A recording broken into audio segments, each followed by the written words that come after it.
दोस्तों अब इजराइल को लेकर जो बड़ी खबरें सामने निकल के आ रही हैं, हमास के सामने इजराइल की सेना पूरी तरह से नतमस्तक हो चुकी है। नेतन्याहू हो या फिर इजराइल की सेना हो, पूरी तरह से हमास के सामने अब वो घुटने टेक चुकी है। एक के बाद एक इजराइल को जो बड़ी चोटें अंदर ही अंदर मिल रही हैं, उससे इजराइल की अर्थव्यवस्था पूरी तरह से चरमरा गई है। लेकिन बावजूद इसके फिर भी इजराइल की सेना फिलिस्तीन के जो समर्थक हैं, प्रभावशाली लोग हैं, उनके लिए उसने एक मिसाइलों का प्रदर्शन किया है। उस पर मिसाइलों पर फिलिस्तीनियों के नाम लिखकर, फिलिस्तीन के प्रभावशाली लोगों के नाम लिखकर, जो समर्थन कर रहे हैं उनके नाम लिखकर उन मिसाइलों का फोटो डाला है।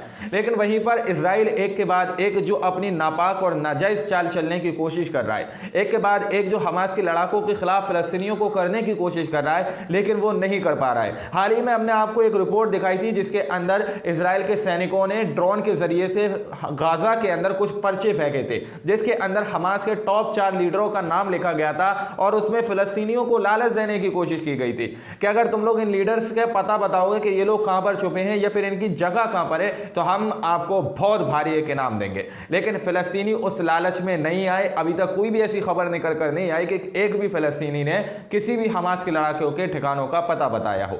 लेकिन उसके बाद उन्होंने एक और चाल चली शिया और सुन्नी को लेकर। हमास को और फिलिस्तीनियों को शिया और सुन्नी में बांटने की कोशिश की गई। लेकिन अब जो बड़ी चाल चली है, जो नापाक चाल इन लोगों ने चली है, जो नाजायज इनके मंसूबे हैं, वो सामने निकल कर आ रहे हैं। क्योंकि इजराइल के जो सैनिक हैं हमास के लड़ाकों का जवाब नहीं दे पा रहे, उनके सामने ये टिक नहीं पा रहे हैं, पूरी तरह से ये नतमस्तक हो चुके हैं। तो अब ये एक के बाद एक नई चाल चलने की कोशिश कर रहे हैं। कल हमास के लड़ाकों ने एक मस्जिद की तरफ एक दीवार है, बुराक दीवार, उस पर हमला किया। वहां पर यहूदियों ने कब्जा किया हुआ था। मस्जिद अक्सा के ऊपर से रॉकेट निकल कर गए।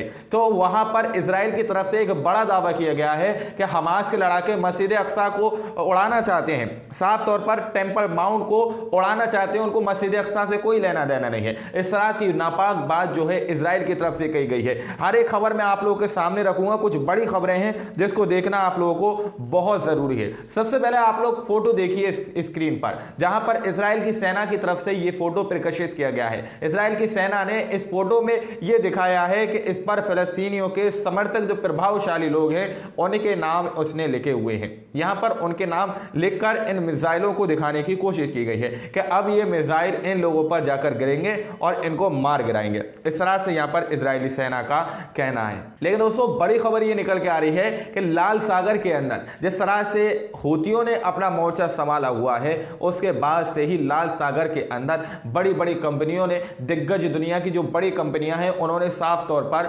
जहाजों को चलाना बंद कर दिया है। साफ तौर पर वहां पर यह बात कह दी है कि अब हम लाल सागर के अंदर अपना एक भी जहाज नहीं बेचेंगे, जिसकी वजह से इजराइल की अर्थव्यवस्था संकट में है पूरी तरह से, क्योंकि उसके बंदरगाहों पर जहाज नहीं जा रहे हैं।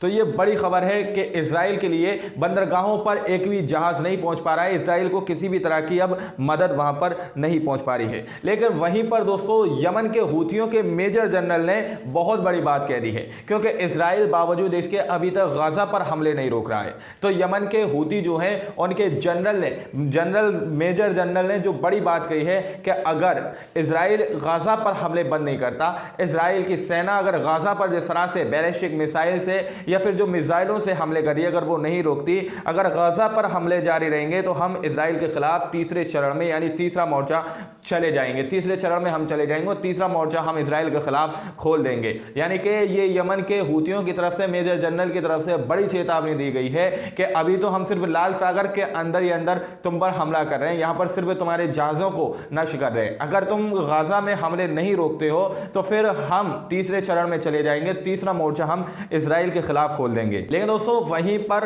इजराइल के रक्षा मंत्री की तरफ से भी बड़ा बयान आया है। उसने साफ तौर पर कह दिया है कि हम हूतीस की कार्रवाई के लिए तैयार हैं, हम हूतीस के लिए कार्रवाई के लिए तैयार हैं, लेकिन हम दुनिया को एक मौका दे रहे हैं।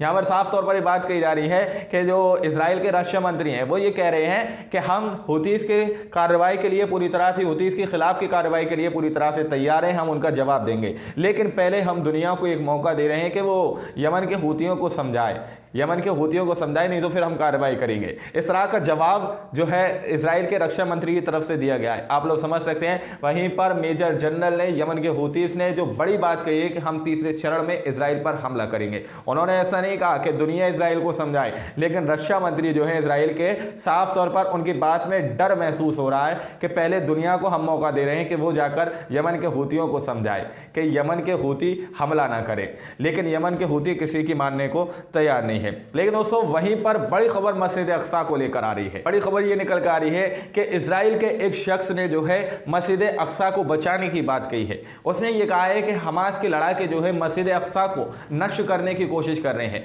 हमास के लड़ाके इस वक्त आईसिस से पूरी तरह से उनको जोड़ दिया गया है कि आईसिस ने जिस तरह से कई मस्जिदों को तोड़ा था, अब हमास के लड़ाके भी मस्जिद अक्सा को पूरी तरह से नष्ट करने की कोशिश कर रहे हैं। आप लोग स्क्रीन पर फोटोज देख सकते हैं। इस शख्स ने यह दावा किया है कि इजराइल अल अक्सा मस्जिद को हमास की मिसाइलों से बचा रहा है। जैसा आईएस ने मस्जिद को नष्ट कर दिया, वैसे ही हमास आईएस अल अक्सा को उड़ाने के लिए तैयार है। हमास के लिए इस्लामिक पवित्र स्थलों की तुलना में इजरायलियों की हत्या करना अधिक महत्वपूर्ण है।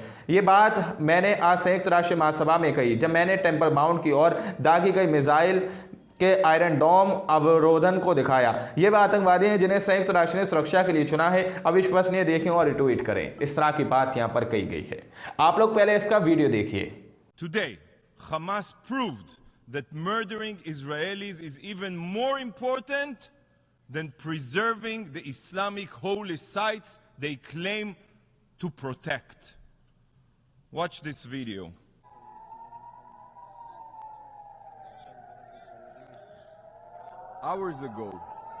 Just hours ago, Hamas rocket was fired towards the vicinity of the Temple Mount, Haram el-Sharif. And the Iron Dome, Israel's Iron Dome, intercepted the missile and defended Al-Aqsa Mosque from Hamas. Think about this. Israel is defending Al-Aqsa Mosque from Hamas's missiles.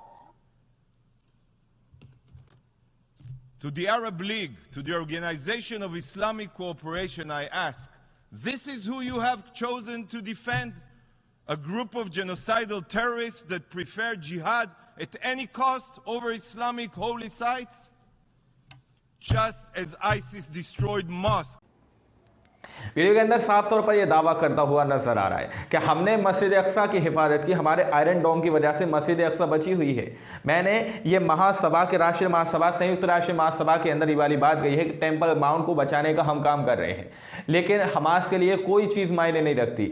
लेकिन Hamas Israel के खिलाफ पूरी तरह से अपना मोर्चा खोल चुका है और अब हमास के लड़ाके पूरी तरह से खान यूनिस में इजराइल की सेना को शिकस्त दे रहे हैं। तो अब ये नई नई चालें सामने लेकर आ रहे हैं कि हम मस्जिद अक्सा को बचा रहे हैं, लेकिन हमास मस्जिद अक्सा को उड़ाना चाहता है। इस तरह की बात ये लोग कह रहे हैं। वहीं पर इजराइल के राष्ट्रीय मंत्री साफ तौर पर कह रहे हैं कि पहले यमन के हूती को दुनिया समझा ले, बाद में ये ना कहे।